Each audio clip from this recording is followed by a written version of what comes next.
Fala pessoal, tudo certo? Hoje nós vamos fazer uma instalação da base defensiva 34. Mas antes, peço que se gostarem, curtam esse vídeo e se inscrevam no canal para a gente impulsionar ainda mais o desenvolvimento do FABR. Bom, para instalarmos o pacote defensivo, nós precisamos seguir um passo a passo a fim de entender todos os pontos necessários para ter uma defesa coesa em campo, onde todo mundo sabe o que realmente está acontecendo. Assim eu divido a instalação em 5 partes. A primeira, conhecer o pacote, ou seja, saber quem está em campo e qual a sua posição. Segundo, saber a nomenclatura dos jogadores que estão em campo. Terceiro, estruturar um padrão de alinhamento do box e da secundária. Quarto, definir a proteção dos gaps. E quinto, ajustar uma cobertura do campo. Bom, agora que nós sabemos então os 5 pontos, vamos instalar um a um deles. Passo 1. Conhecer o pacote.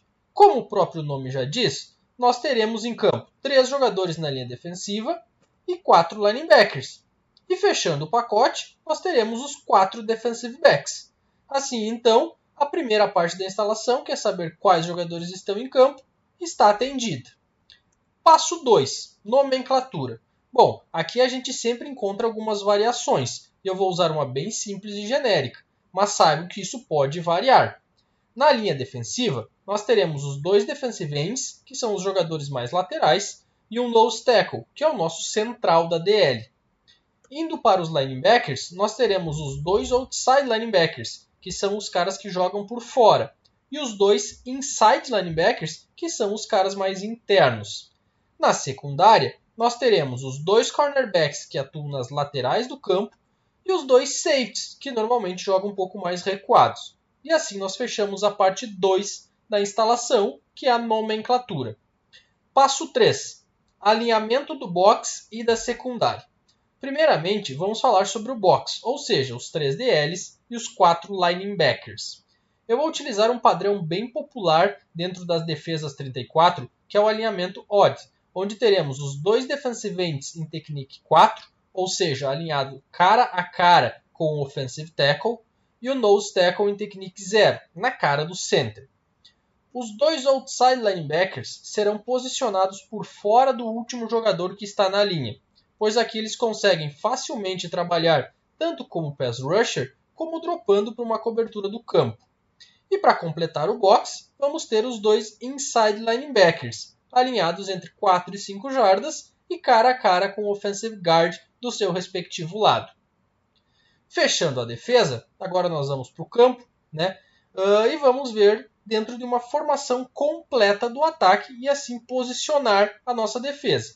Os 2 cornerbacks aqui a gente vai posicionar em frente aos wide receivers mais abertos e os 2 safeties ao fundo dentro de um padrão too high. Aqui nós vamos colocar o strong safety do lado do tight end, já que em tese ele é um jogador mais físico. E assim então nós atendemos o terceiro ponto da instalação, que é posicionar nossa defesa como um todo. Eu destaco aqui que nós podemos estruturar esse alinhamento de diversas formas, com vários fronts e padrões. E aqui eu estou utilizando apenas um, que é mais simples, para a gente mostrar nessa nossa instalação da base defensiva. Passo 4. Cobertura dos gaps. Dentro de uma defesa 34, nós podemos trabalhar tanto o sistema de 2 gaps quanto o sistema de 1 gap. Pensando em 2 gaps, nós teremos uma DL responsável por dominar o seu jogador base, ou seja, o cara que está alinhado, e jogar pelos seus 2 ombros. Assim, o nose tackle é responsável pelo gap A forte e fraco, enquanto os 2 defensive ends são os responsáveis pelo gap C e B do seu respectivo lado. Nesse sistema, nós teremos os 2 inside linebackers sem responsabilidade fixa de gap. Isso permite que eles façam suas leituras de forma mais ampla, podendo jogar mais rápido pelo conceito ofensivo. Já os outside linebackers são os responsáveis pelas laterais, matando as possibilidades de corrida externa ou forçando o corredor a ir para dentro deles e atacar o meio do campo, onde nós teremos os demais jogadores. Agora pensando em uma defesa padrão 1 gap de responsabilidade. Podemos criar aqui diversas situações. Vou falar apenas das mais básicas, que são os slides. Então, partindo do nosso alinhamento padrão, podemos mandar toda a DL para um lado, acrescentando ainda a possibilidade do quarto rusher ser o outside linebacker do lado oposto ao slide. Tá? E essa situação ela pode se aplicar tanto para um lado quanto para o outro, e assim a gente consegue ter o slide de um lado e slide do outro. Tá?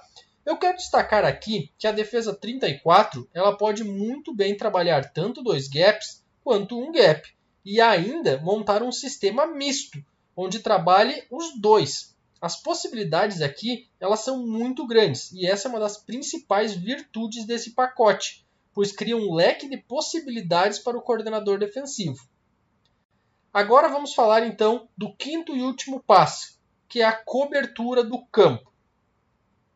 Bom, como base de alinhamento padrão, eu estruturei uma defesa cover 4, tá? E ela pode ser muito bem ajustada aqui, com os 2 outside linebackers sendo os responsáveis pela curl flat, enquanto os inside linebackers cobrem a hook curl, sobrando o fundo do campo para uma divisão de 1/4 para cada um dos defensive backs. Tá? Então é um padrão bem simples e que se encaixa naturalmente nesse nosso alinhamento desenhado. Mas, ao analisar essa cobertura, nós estamos tendo uma base com apenas 3 homens na pressão. Então, eu vou deixar outra possibilidade, que pode ser a cover 3, onde nós teremos 4 homens na pressão aqui. Para isso, basta a gente mandar um outside linebacker atrás do QB e descer o safety do seu lado para a curl flat, compensando o fundo do campo com o outro safety centralizando e junto dos 2 corners fazendo a divisão padrão de 1/3 para cada um, característica então da cover 3. E aqui o coordenador defensivo ele pode rotacionar também o lado, e variar o lado da pressão e variar o lado do ajuste do safety, tá? Criando então essa possibilidade da cover 3 ser uma cobertura padrão, dentro dessa nossa defesa 34. E assim, então, nós teremos essa possibilidade do quarto homem na pressão. E com isso, fechamos o passo a passo dos nossos 5 pontos, tá? Que são, então, o pacote, a nomenclatura, alinhamento, tanto do front quanto da secundária, cobertura dos gaps e cobertura do campo. Tá? O grande ponto, então, de destaque agora que eu quero fazer são as vantagens e as desvantagens desse sistema 34. Começando, então, pelas vantagens, o grande ponto é que a nossa defesa 34 ela é extremamente versátil. Ela tem uma flexibilidade muito grande. Como vocês puderam ver ao longo da instalação, esse pacote permite o coordenador defensivo a criar muitas situações diferentes. E isso torna a defesa dinâmica e imprevisível. E isso é importante para a gente pressionar o quarterback com qualidade, dificultando as suas leituras e ainda confundindo os bloqueios da OL, visto que eles não sabem de onde vem esse quarto rusher. Outra virtude é a possibilidade de implantar facilmente um sistema de zone blitz. E isso torna o trabalho do ataque numa situação de passe ainda mais difícil. E por fim, ao jogar em um sistema de 2 gaps, permite que os linebackers possam fluir mais soltos pelo campo e isso pode aumentar bastante a sua velocidade de resposta, certo?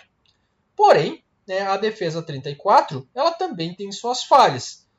E a que eu mais destaco é a demanda atlética por jogadores capacitados a atuarem nesse sistema.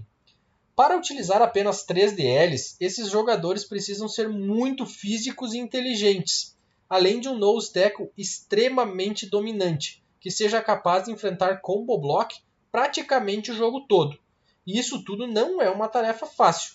É difícil encontrar um conjunto defensivo que tenha todos esses pontos.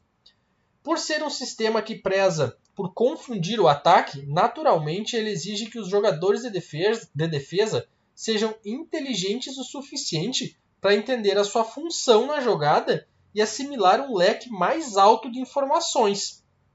Além disso, demanda que os linebackers tenham uma capacidade de pass rusher maior, em comparação com linebackers de uma 43, por exemplo.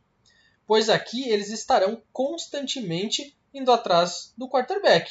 E por fim, Se não for muito bem estruturada e com jogadores aptos ao sistema, a 34 ela pode ser pouco eficiente contra o jogo corrido. E isso é uma brecha que a defesa não pode dar para o ataque. Em resumo, a defesa 34 ela pode facilitar o trabalho do coordenador, tá? Ela permite que ele utilize a sua criatividade, tá? E ela pode confundir muito o ataque, ao mesmo tempo que ela requer um conhecimento de jogo maior e uma demanda, né, muito grande por jogadores que saibam jogar nesse sistema, tá? E aí então essa adequação precisa ser muito bem feita pelo coordenador defensivo.